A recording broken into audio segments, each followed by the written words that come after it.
yet again I have to follow an incredibly powerful and poignant performance, which I feel inadequate to do. Kind of reminds me of the saying, the tragedy of getting old is you can't make old friends. And I think that was something that came out. But we're going to be looking at loneliness on the other side of the Lifecourse. My name is James Duggan. I'm a researcher at Manchester Met. With a whole range of people, we developed the Loneliness Connexus research project. So I think whenever you do participatory or co-produce research, it's always important to kind of like recognise there were community partners, there were young people, there were lots of voices, lots of people taking part. I'm here presenting, so there are different views. There's a kind of a polyvocality that we were saying are in the project. So my view is like a partial representation of that. Youth loneliness. It seems to be a bit of a paradox, a conundrum. Why, when we've got the most supposedly connected generation ever in the world, it's history, everyone's on Facebook, everyone's on whatever social media young people are on, why are young people increasingly telling us they feel lonely? Why are we hearing those cries of loneliness for the first time, maybe? And we've got these kind of obviously people like Pam have been researching it for a very long time, but there's been this kind of like sudden rush of interest around the Joe Cox report. Funding councils, charities, and newspaper articles from about 2010 onwards. And here we've got Rachel Reeves, co-chair of the Joe Cox Loneliness Commission, describing youth loneliness as a crisis of loneliness, a new social epidemic, and a giant evil of our time. And she says that what we need to do is kind of reconfigure the welfare state to account for loneliness, youth loneliness, experiences of connection, which I'll come back to at the end. But so we were. There's this new agenda. The Co-op Foundation is a funder, and they wanted to make sense of youth loneliness as part of their ongoing programme of funding youth interventions. And so we won a contract to do a research project to understand youth loneliness from the perspective of young people. And we went into that project with a particular agenda. Sometimes when you work with young people, people like to kind of like work in a very participatory way, and we do that, and some people like to co-produce, and we do that, but we also wanted to co-produce and be quite clear that we had a kind of an agenda ourselves in engaging the research, and we were very kind of like concerned about the idea of loneliness being described as a social epidemic or a silent plague or an ethical crisis of youth. We were used to these kind of crisis discourses, at the moment we're thinking about youth stabbings, we're thinking about youth mental health maybe, aspiration of various populations, and crisis discourses are a way of kind of saying this is an important issue, but as crises come, they go, and you get a cycle of crises, and if you were cynical, you would say they're part of the inaction around particular issues. We're also interested in the idea of loneliness as an epidemic. Epidemics are good. They recognise, HIV was an epidemic. It takes it away from a kind of like a moral sin. It makes it into a health issue. It says we're going to take this issue seriously. But, underpinning this idea is the idea of contagion, and in particular with loneliness, emotional contagion. Emotional contagion is from psychology, and it has a particular descriptive validity, I think, but it also makes loneliness in young people vectors of the transmission of loneliness. So young people might feel lonely, but they might feel like a mosquito full of malaria. Like if they go out and talk to someone, are they going to transmit loneliness? So they become vectors of the social disintegration of the social connection that they crave, which we find really problematic. We're also a little bit, against statistical representation. I'll talk a bit about it later. Well, these kind of like, humanistic kind of like human interest stories about, a particular type of young person being lonely. And we don't really like the idea of self-help. Self-help doesn't work when we can't help ourselves. That's the definition of a problem, really. So we can't ask people to help themselves. We're against kind of like the individualisation and pathologisation, as Mark Fisher has written about. And we question, causal narratives of social media or any big kind of causal factor creating youth loneliness. We think what you need to do is locate discussions of youth loneliness in contemporary conditions of difference, poverty, precarity and inequality. That said, we wanted to co-produce the research with young people, which is tricky. So the research was called Loneliness Connexus. It took us a year to figure out that title. It's a great title. It took a year. So it was a co-research project, or is a co-research project, to understand youth loneliness and provide young people and organisations that work with and for them strategies of support.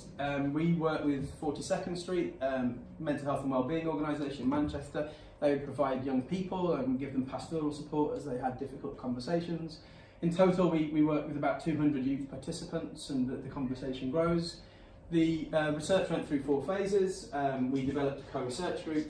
We, with them, took on kind of process of data collection and analysis.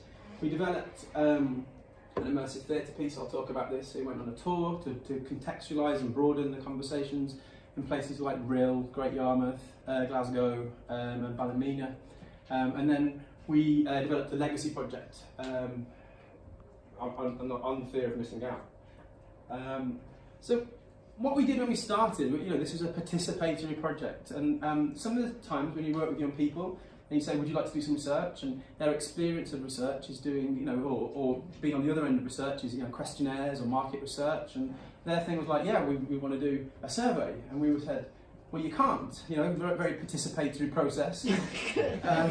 But what we will do... That's too boring. Yeah. What we will do is we'll take you on a tour of these research methods that we like, and if at the end you want to do a questionnaire, fine.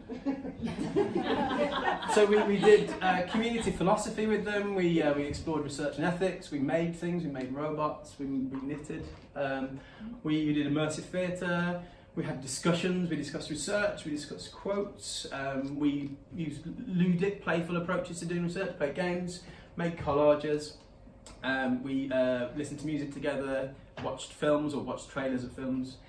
We created scenarios, a lot of kind of scenarios around youth engagement with social media. We made comics, we made a couple of radio programmes, we went to theatre together, we ate together, and then we worked with the young people to co-produce workshops themselves. And all of these were,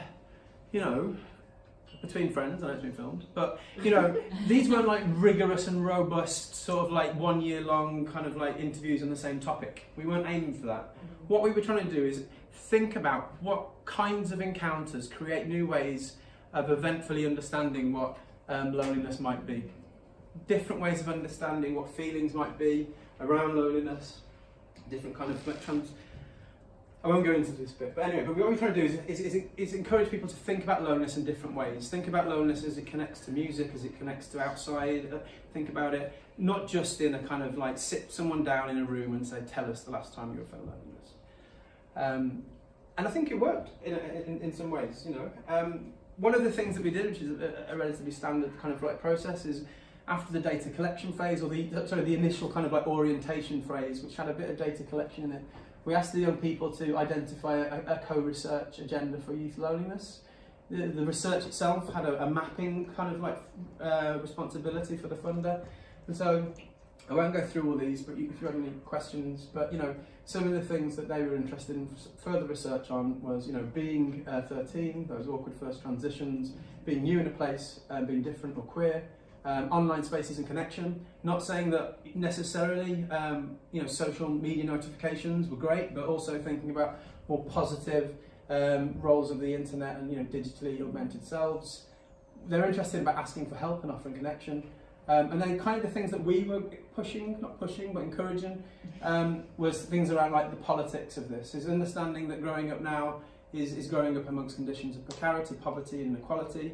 My dad's generation had a job for life, I had a job to August, young people now have a job till the end of the hour. How does that affect everyone?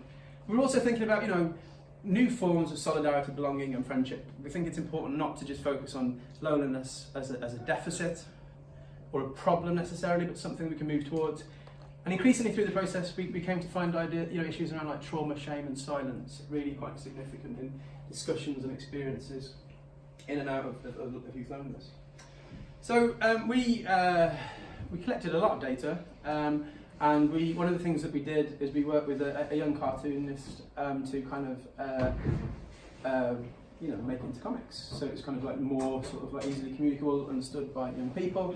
So this is a young boy who lived in Manchester, was lonely because his mother couldn't afford to buy him good trainers. He felt he didn't belong because he didn't have good trainers, so he'd walk around and feel rejected and lonely.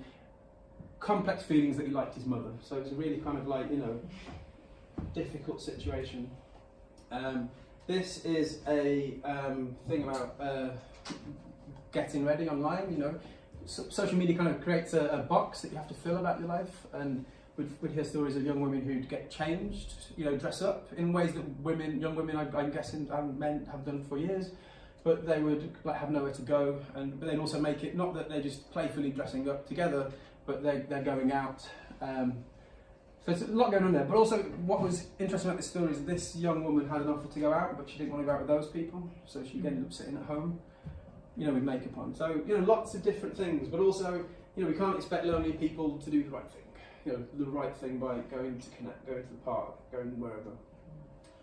This was a story about banter and manning up and masculinity.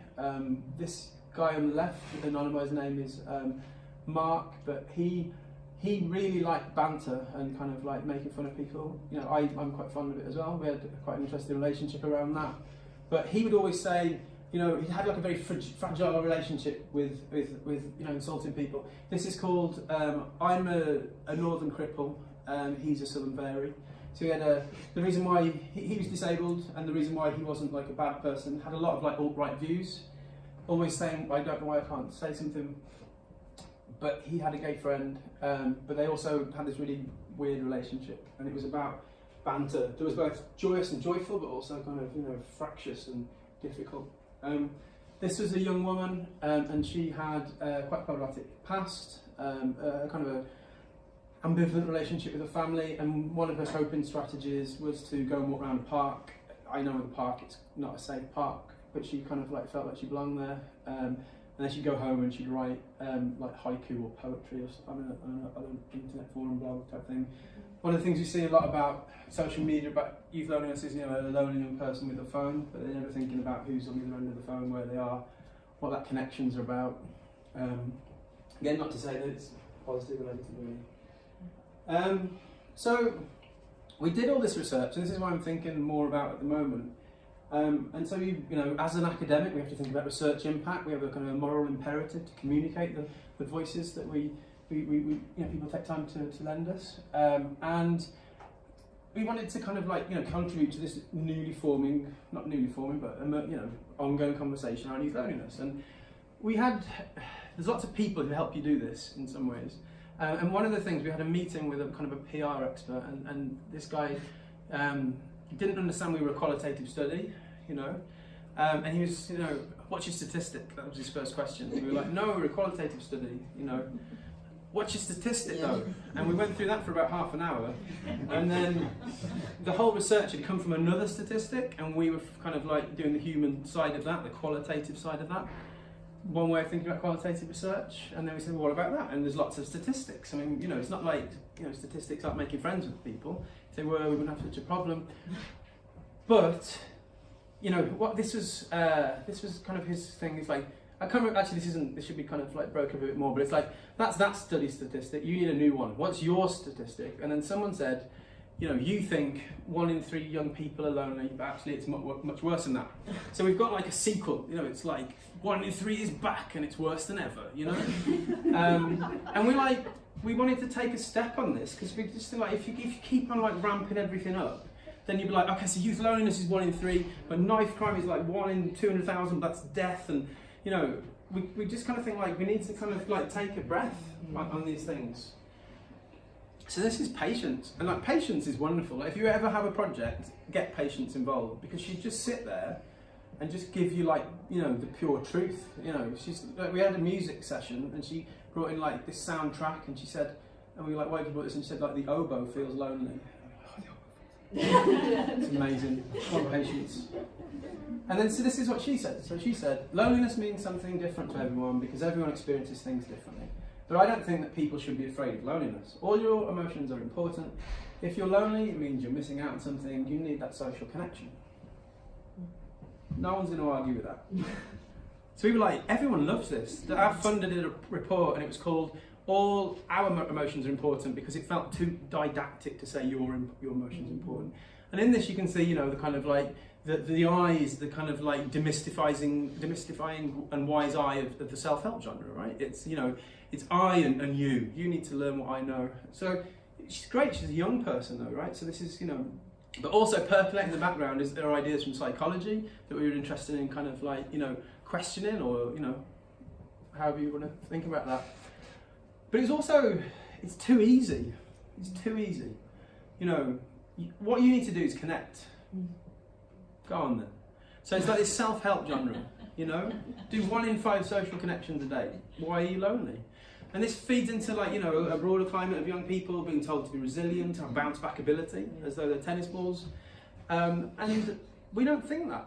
We think, you know, it's okay to be vulnerable, it's okay to be fragile, it's okay to just hit the floor. That's fine. But there's an interesting thing about this, and, you know, as more and more I kept, you know, thinking about, you know, patients and the contribution to the project, which were incredible, really rich, and I learned such a lot about you know, things from it, really. So this was Patience and Mark, and if this was like a cheesy film, this would be like, you know, Step Up to Dance, you know, both of them dance but in different ways. She is a medical student going to like an elite university. Fabulous, amazing, you know, incredibly, you know, she does everything, you know. Mark is a guy who's struggling, you know, he struggles with disabilities, and he's a great guy, I think. I really got on with him. I had kind of a nice, you know, free, friendly relationship. But he, you know, had issues, I think. And some of the things that he had were you know, it reminds us that loneliness makes us, you know, anxious, makes us awkward. People are anxious, people are awkward. These are kind of things that are difficult. There are times in my life when I've been an absolute mess, and I think, you know, what was interesting is that he'd always say, like, I don't know what you can't say, and say something horrible. And then I'd say, well, you can say something horrible, I just don't think it's a good thing. We had that conversation for a year, and he'd say this, and he'd disrupt the group, and it was all about him, and it was, but Patience was always his friend, and always looking out for him, but not in like a patronising way. There was a kind of like a real sort of like genuine kind of like sense that, you know, he's going through a bit of a time. And I thought that was the kind of thing we needed to get to in the research. That was the kind of thing that loneliness research is about, not the kind of, you know, all our emotions are important. You know, she was embodying, she was practicing, she had this, you know, ethics of personal connection, or whatever language you want to use, really.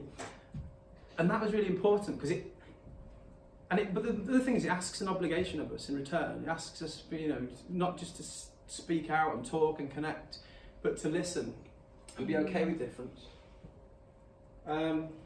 So as part of the project, we were really thinking about that as kind of like, you know, a lot of work with, like, you know, youth participatory research. It's kind of, you know, there's an issue like knife crime, and people say, okay, we need to find out what young people think, and it'd be like, we don't like knife crime. We wish there was no knife crime. And we're like, okay, that's really good. You know. And then we like, as though that's like, you know, and with youth loneliness, you know, I'm not saying we didn't have a really rich picture of, you know, or a richer picture of what youth loneliness is now, especially. But we didn't think you could just write this down. You know, you couldn't like put it in a report, although we made a report because you have to do a report.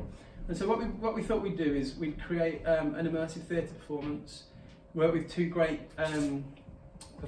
theatre designers, Jana Bendler and Trisha Coleman, and this is basically like an escape room. I don't know if people know an escape room. You go into a room, you have to solve puzzles to get out.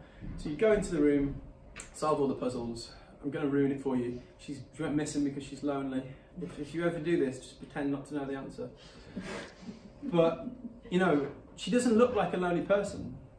Got a job, just didn't get into Lancaster University. Lots of things going well for her, felt lonely, ran away. And like all the way through it, you think, like, has she killed herself? This is a bit dark. But no, it's because of loneliness. So we toured that it's had about like 12 shows now in different places, or 12, 15 shows. We wanted to go to places like Great Yarmouth, Rhyl, Glasgow, communities where, I don't know, they're, you know, struggling, to be honest.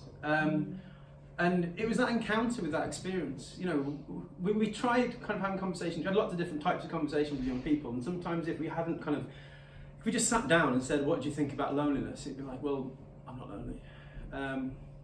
I wouldn't be lonely. Or if it was kind of a group of people who were happier to talk about their emotions, felt they were kind of, you know, more used to being listened to, middle class children perhaps, they were happy to talk about loneliness. But we wanted to kind of get to a space where people could talk about it in a different way. But one of the things that was interesting about this, and I'm thinking more and more about, is we had this kind of performance that helps people understand, young people understand loneliness, but we had to tour it in places. And there used to be a kind of a sort of like an infrastructure of youth workers who would hold groups and people would go along and perform. And that's gone now, really. So, you know, the types of encounters that we could enable young people to have was completely dependent on the types of youth work provision around the country. Yeah, that's fine. And, you know, in one place there was a young guy he didn't know if he had a job next week. His youth work provision was to get the bus out of town and they'd walk back. You know, and we did this, and it was incredible, you know, the response. But I think it's really interesting about the kind of like the ways we think about, not these kind of like forms of research where we ask about, you know, what young people think about this in a particular place in a particular time, but kind of like work backwards. And I've got a different talk about this, but if we're co-producing research, as we might say, co-production is part of the disorganisation of the state. And as part of our research, we need to kind of like remantle, I don't know if that's a word, but I think, you know, reconfigure, grow parts and ways of doing the state, which is sometimes problematic because a lot of, like, you know, left academic theorising is state phobic. You know, we're all talking about minoritarian, on and on and on.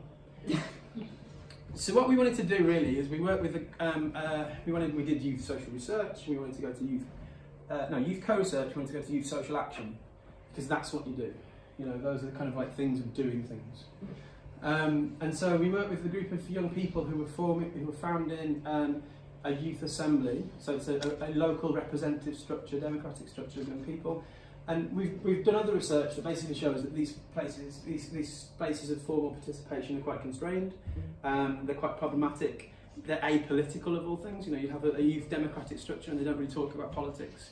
And we said, okay, so don't do what you were going to do, is get them in a room and talk about, are we representative of the people we meant to represent? Because they're not. Do something else. And so we worked with a group of 8 to 10 young people, and they went through a whole process of, you know, engaging in research. They did the missing theatre. We talked about loneliness. We got an artist in.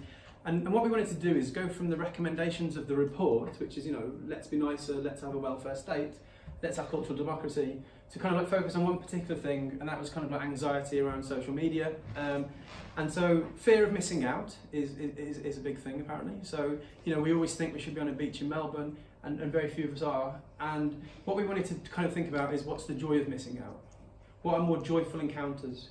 Which kind of sounds like a Tory policy, you know, so, you know, don't have anything to be happy about it. But it's not. But what we want to do is create, in a sense, a different way of thinking about how there are lots of, you know, it's like I talked to a woman who did knife awareness training in schools, and she said one of the most common questions I'm asked is, where's the safest place to stab someone? And the answer is, you can't stab anyone anywhere. It's really bad, and it's all connected, and you'll go to prison and the person might die, and it'll ruin your life and your family's life. And they're like, okay, you know, where? Because they can't not stab someone sometimes. And this is the thing that we're trying to do. You know, there are kind of like collective, like, you know, spaces where practices, ways of being, discourses, whatever you want to call them, are generated. And sometimes they might be in gangs, if you want to think about that, or sometimes they might be kind of like connected to, you know, marketing agencies. And we kind of want to create like a kind of like a civic imaginarium, which is, that's a term I just made up. But the idea is, like, can we get young people to come together and think about, you know, practices where it's okay to not be lonely? Or if someone comes up to you, what do you do? You know? Or where is it okay to not stab someone? So these are the kind of things we're working towards, and that really is about kind of like trying to go from discrete funded projects on specific issues to think about more radical institution building that's connected to different types of youth practice, not just research, but very kind of like, you know, speculative and about imagination and, you know, whatever you want to, processes you want to think about it. But it's about, you know, you're working with young people to create, you know, a better thing. That's one. Thank you.